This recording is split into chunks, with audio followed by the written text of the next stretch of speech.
today we are going to be making a delicious meatloaf dinner. So let's get cooking.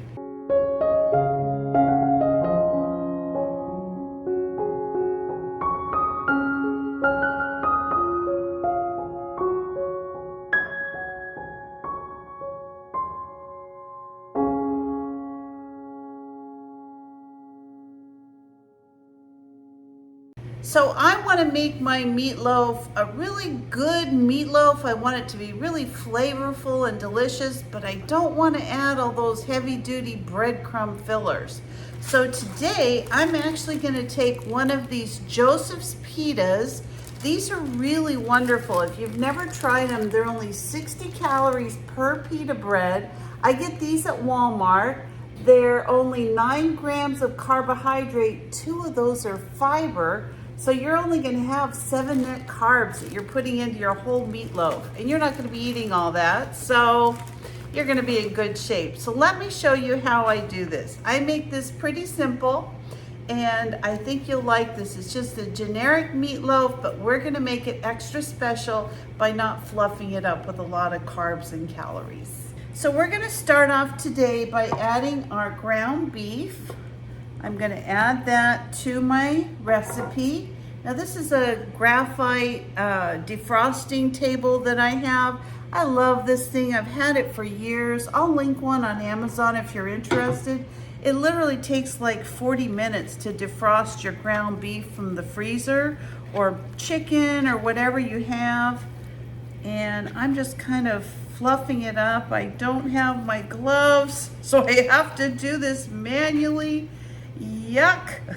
So that's all right. I'm gonna go ahead and wash my hands real quick. I know I have to redo this, but it's really the only way you can make meatloaf. So I'm gonna go ahead and add an egg.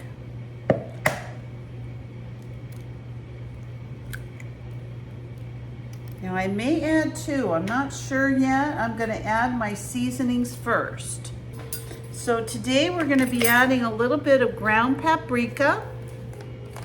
And I went and bought a lot of these seasonings at the Dollar Tree because I think I told you in a previous video, I packed almost all my seasonings. I wasn't watching the packing guys, and when I got here, I didn't have anything to work with. I have some salt-free seasoning. We're gonna add some of this. I'm putting about a teaspoon in. There's no real measurements to this. You put in whatever you like in your meatloaf. I love garlic powder, so I always put it in my meatloaf. I actually put it in most of my foods. Now, if you'd rather have, regular fresh garlic, I would probably put in a clove or 2, whatever you enjoy. I've got some nice jarred up oregano from my old house. I'm gonna put in just a little bit of that. That's my oven preheating.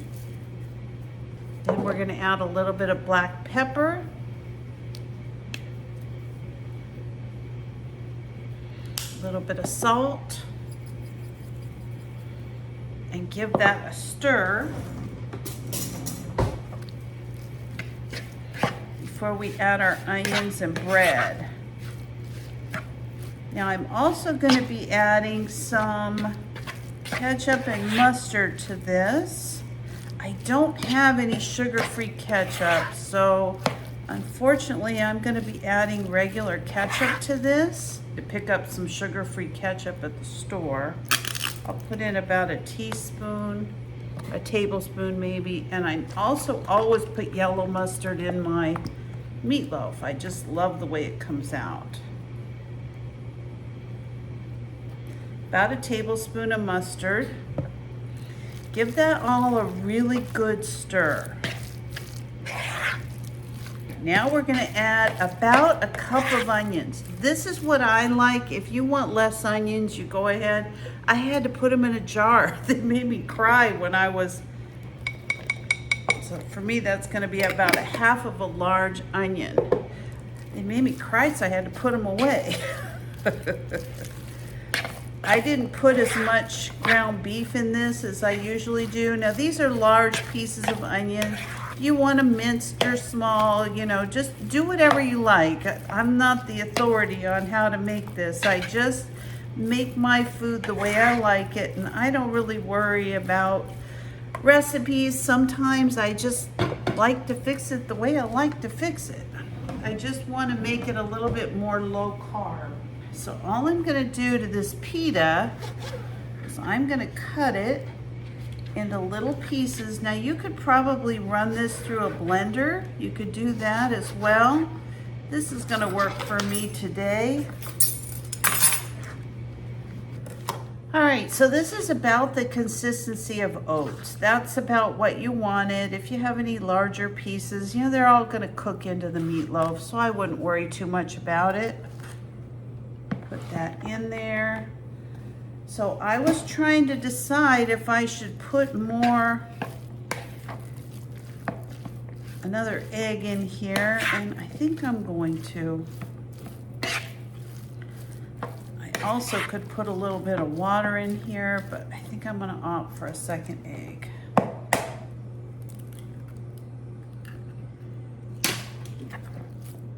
It'll just hold it together really well.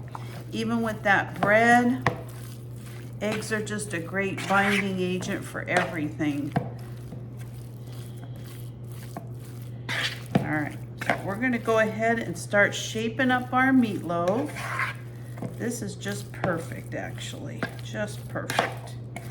So let's put this together. I've got a pan already sprayed with a little bit of foil, and the reason I do this is because I bought this pan at the Dollar Tree, and it's not the best pan, but I'll be honest, it's worked fine while I'm here in the apartment.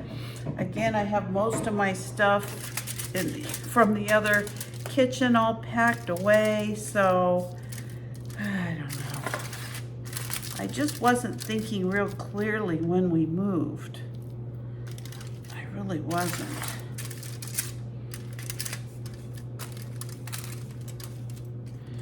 Like I said, if you don't want all these onions, you just leave them out or put chopped onions in, or you know, the minced onions in the jar, whatever you like. This is just perfect for my husband and I. Now I'm gonna pepper this again and put a little bit of this chopped onion on top.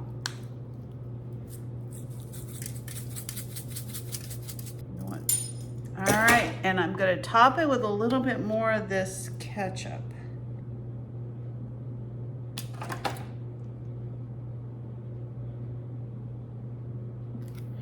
There we go. I'm gonna bake this in the oven until done. I'll let you know how long it took to bake it as soon as it's finished. I'm gonna throw it in the oven. Well, my meatloaf is all done. Let's see how it came out. So I'm serving this meatloaf tonight with some Brussels sprouts, and I've got some sliced apricots, and we're gonna give this meatloaf a try. Look at that.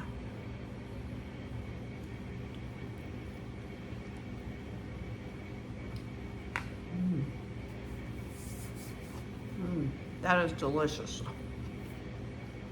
So I've really been craving meatloaf. We love it in our family.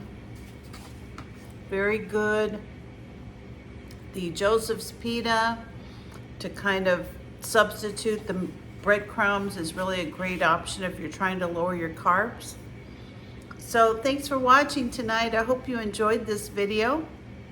If you're not a subscriber to my channel and you like this kind of content, please consider subscribing. Give me a like, a thumbs up, or ring that bell for future notifications, and I'll see you next time. Bye-bye.